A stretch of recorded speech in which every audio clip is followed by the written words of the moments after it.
2008 წლის ომიდან და იმ ოკუპაციიდან, რომელიც დღემდე გრძელდება.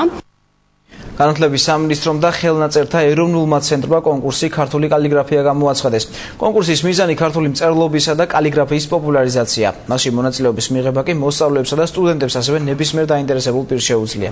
საუკეთესო კალიგრაფიის მქონე პირს სპეციალური ჯილდო გადაეცემა. ქართული კალიგრაფიის კონკურსს საფუძველი 2010 წელს ჩაეყარა და ყოველწლიურად იმართება მსგავსი კონკურსები.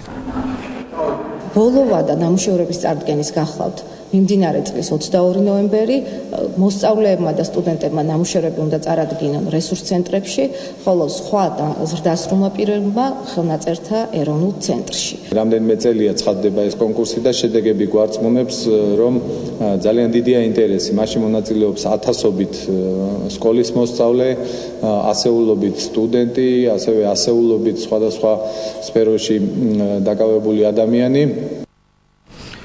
საქართველოს მომავლის ვარსკვლავების პროექტის ფარგლებში კლასიკური მუსიკის კონცერტი თბილისში